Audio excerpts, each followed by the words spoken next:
तो दोस्तों Indian air force का मॉडर्नाइजेशन एक बहुत बड़ा इशू है। आप सब लोगों को पता ही होगा कि इंडियन एयरफोर्स के रिक्वायर स्ट्रेंथ 42 स्क्वाड्रन का है, जबकि फिलहाल अगर इंडियन एयरफोर्स के स्ट्रेंथ को देखा जाए तो ये इससे काफी कम है। ऐसे में अगर टू फ्रंट लड़ाई से निपटना है, मतलब एक साथ चाइना और पाकिस्तान को काउंटर करना है, तो भारत को 42 स्क्वाड्रन एयरक्राफ्टों का आवश्यकताएं है। और दोस्तों इस आवश्यकताओं को पूरा करने के लिए चारों तरफ से प्रयास किया जा रहा है और इसके लिए कई तरीके के प्रोजेक्टों को लॉन्च किया गया है। पर दोस्तों समय पे इन प्रोजेक्टों को समाप्त करना भी एक बहुत बड़ा चैलेंज है। रिपोर्ट में बताया जा रहा है कि इंडियन एयरफोर्स के जो मॉडर्नाइजेशन का प्लान है, ये टाइमलाइन के मामले में बहुत ही क्रिटिकल सिचुएशन या फिर कहे तो काफी टाइट सिचुएशन में आ गया है। और दोस्तों आज के इस वीडियो में आप लोगों को इंडियन एयरफोर्स के इन सभी मॉडर्नाइजेशन प्लान के बारे में बताऊंगा और साथ में ये भी बताऊंगा कि टाइमलाइन के मामले में ये प्रोजेक्ट कहां पे अटका हुआ है। तो डिटेल में जानने के लिए वीडियो के आखिर तक बने रहिए और चैनल को सब्सक्राइब और वीडियो को लाइक जरूर कीजिए। तो इंडियन आर्म फोर्सेस के सभी बेड़ों में सबसे अधिक अगर किसी बेड़े के मॉडर्नाइजेशन का आवश्यकता है तो वो है इंडियन एयरफोर्स। और इंडियन एयरफोर्स के मॉडर्नाइजेशन के प्रोग्राम को रन करते हुए इंडियन एयरफोर्स के बेड़े के कई तरीके के पुराने एयरक्राफ्टों को रिप्लेस भी करना है। लेकिन इस प्रोजेक्ट में अगर अभी तक कोई बड़ा कदम उठाया गया है तो वो केवल मात्र 83 तेजस एयरक्राफ्टों को खरीदने का ही प्रोजेक्ट है। पर बाकी के जितने भी प्रोजेक्ट था वो एक तरीके से अब वर्क अंडर प्रोग्रेस है, मतलब सालों से वही पोजीशन में है कि प्रोजेक्ट को आगे बढ़ाया जाना है लेकिन बढ़ नहीं पा रहा है। दोस्तों ऐसा नहीं है कि सभी प्रोजेक्ट एक तरीके से रुका हुआ है, लेकिन कई सारे ऐसे प्रोजेक्ट भी है जो अपने अलग अलग स्टेज में भी है। पर सभी में एक ही मुश्किल है, वो है टाइमलाइन को मेंटेन करते हुए सही टाइम पे प्रोजेक्ट को समाप्त करना। इंडिया के द्वारा इस दरमियान कई तरीके के टेक्नोलॉजिकल और सेल्फ रिलायंस गोल को अपनाया गया है और कई तरीके के टेक्नोलॉजी के डेवलपमेंट करने के साथ साथ स्वदेशी इक्विपमेंट और स्वदेशी एयरक्राफ्ट का भी डेवलपमेंट किया जा रहा है। पर अगर रिक्वायरमेंट को देखा जाए तो इस दशक के अंत तक इंडिया को कई तरीके के नए एयरक्राफ्टों के इंडक्शन का आवश्यकताएं है। साथ ही साथ ऐसे कई सारे प्रोजेक्टों का आवश्यकता है जिसमें नए फाइटर एयरक्राफ्टों को बेटर कैपेबिलिटी के साथ भारत में प्रोड्यूस करना और साथ ही साथ मल्टीपल फ्रंट को संभालने के कैपेबिलिटी होना।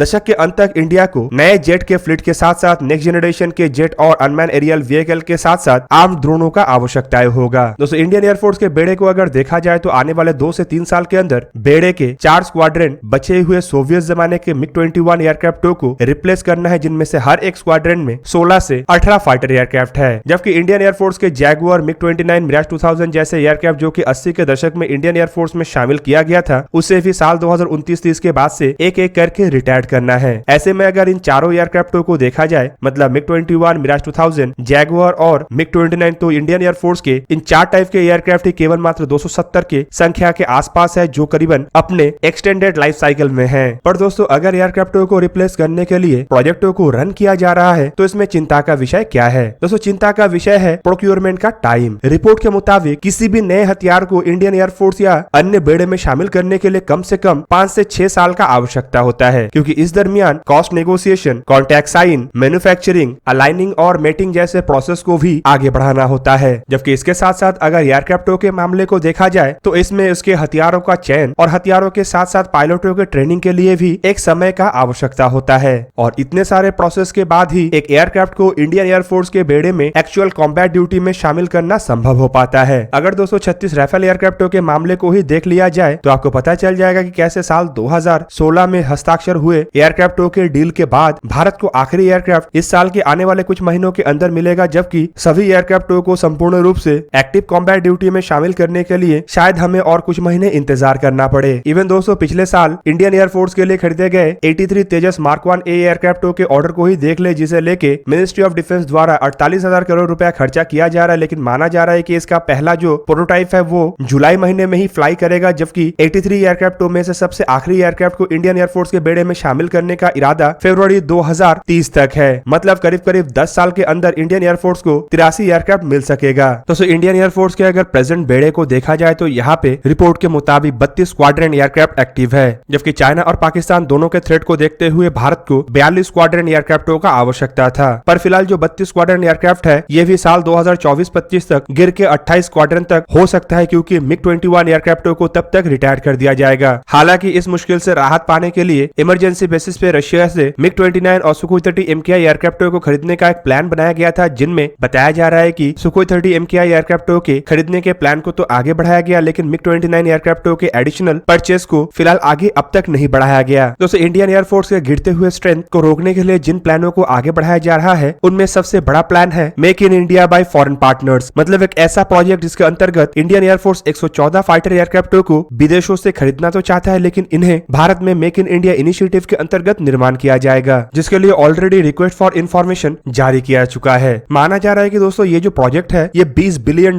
मतलब 1,50,000 करोड़ रुपए से भी अधिक का होगा, जिसमें वेपन पैकेजेस भी शामिल होगा। रिक्वेस्ट फॉर इन्फॉर्मेशन में उन सभी फॉरेन कंपनियों को ये सूचित किया गया है कि जो इस प्रोजेक्ट में पार्टिसिपेट कर रहा है उनके द्वारा भारत को एयरक्राफ्ट के टेक्नोलॉजी ट्रांसफर करना आवश्यक है और साथ ही साथ एयरक्राफ्टों को मैन्युफैक्चर करने के लिए भारत में प्लांट को निर्माण करना भी आवश्यक है। फिलहाल इसके लिए एक बहुत बड़ा इंटरनेशनल रेस भी चल रहा है, जिनमें अमेरिका के तरफ से बोइंग कंपनी के द्वारा निर्माण किया हुआ 2 एयरक्राफ्ट मतलब F/A-18 सुपर हॉर्नेट ब्लॉक 3 और F-15EX ईगल 2 का ऑफर यहाँ पे किया गया है, तो वहीं पे अमेरिकी कंपनी लॉकहीड मार्टिन ने भी अपने F-21 फाइटर का ऑफर किया है। जबकि रशिया की तरफ से भी 2 एयरक्राफ्टों का ऑफर किया गया है, जिनमें मिकोयान MiG-35 और सुखोई Su-35 जैसे एयरक्राफ्ट शामिल है। टेंडर में सबसे आगे है फ्रांस के डैसॉल एविएशन की तरफ से निर्माण किया हुआ राफेल एयरक्राफ्ट, क्योंकि ऑलरेडी इन एयरक्राफ्टों को भारत के द्वारा खरीदा जा चुका है और दूसरी तरफ पिछली बार के टेंडर को भी इसी एयरक्राफ्ट ने जीता था। जबकि यूरोप में निर्मित यूरोफाइटर टाइफून भी इस कंपटीशन का हिस्सा है, जबकि यूरोप के और एक देश स्वीडन की तरफ से भी सिंगल इंजन ग्राइफिन ई एयरक्राफ्टों का ऑफर भारत को किया गया है। दोस्तों इंडियन एयरफोर्स के डिप्लीटिंग स्ट्रेंथ को रोकने के लिए इंडिजीनियस प्रोसेस को भी अपनाया जा रहा है, जिनमें भारत के द्वारा तेजस मार्क 1 और मार्क 1A एयरक्राफ्टों के बाद AMCA मतलब 5th जनरेशन के एडवांस मीडियम कॉम्बैट एयरक्राफ्ट और MWF मतलब तेजस मार्क 2 मीडियम वेट फाइटर को भी तैयार किया जा रहा है। दोस्तों यहाँ पे AMCA असल में 2 इंजन वाले स्टेल्थ 5th जनरेशन के फाइटर एयरक्राफ्ट है, जिसका संभावित फर्स्ट फ्लाइट साल 2025 में हो सकता है और बताया जा रहा है कि अगर डिले ना हो तो इन एयरक्राफ्टों को इस दशक के अंत से पहले ही इंडियन एयरफोर्स में शामिल किया जा सकता है। दोस्तों अगर देखा जाए तो AMCA एयरक्राफ्टों के प्रोडक्शन और मैन्युफैक्चरिंग को तेज करने के लिए एक नए इनिशिएटिव के तहत इसे निर्माण करने का इरादा बनाया जा रहा है, जिसे हम SPV या फिर कहे तो स्पेशल पर्पज व्हीकल के नाम से जानते हैं। बेसिकली ये एक ऐसा इनिशिएटिव है जिनमें प्राइवेट वेंडर को भी एयरक्राफ्टों के प्रोटोटाइप निर्माण और मैन्युफैक्चरिंग के लिए आमंत्रित किया जा रहा है और एक ऐसा कंसोर्शियम का निर्माण किया जा रहा है जिसमें प्राइवेट कंपनियों के भागीदारी अधिक होगा। दूसरी तरफ अगर MWF मतलब मीडियम वेट फाइटर को देखा जाए तो ये तेजस मार्क 1 और AMCA एयरक्राफ्टों के दरमियानी एक ऐसा एयरक्राफ्ट है जो मध्यम कैटेगरी का होगा। और दोस्तों ये असल में तेजस एयरक्राफ्टों के बेस पे ही निर्माण किया जाने वाला एक एनहांस एयरक्राफ्ट होगा, जो आकार में, वजन में और परफॉर्मेंस में तेजस मार्क 1 और मार्क 1A के तुलना में काफी आगे होगा। रिपोर्ट के मुताबिक ये 17 से 17.5 टन का वजन का एक ऐसा एयरक्राफ्ट होगा जो 13.5 टन के वजन के तेजस के मुकाबले में भारी और 25 टन वजन के AMCA के मुकाबले में हल्का होगा। दोस्तों फिलहाल इस एयरक्राफ्ट के रोल आउट का समय साल 2023 रखा गया है, मतलब अगले साल इसके पहले प्रोटोटाइप तैयार हो जाएगा। जबकि बताया यह भी जा रहा है कि एयरफोर्स संभावित ऐसे 10 स्क्वाड्रन एयरक्राफ्ट अपने बेड़े में शामिल कर सकता है। पर दोस्तों इन एयरक्राफ्टों को डेवलप करने के जो कॉन्सेप्ट को रखा गया है वो अगर तय समय पे संपूर्ण होता है तो इंडियन एयरफोर्स के जो स्ट्रेंथ है इसमें ज्यादा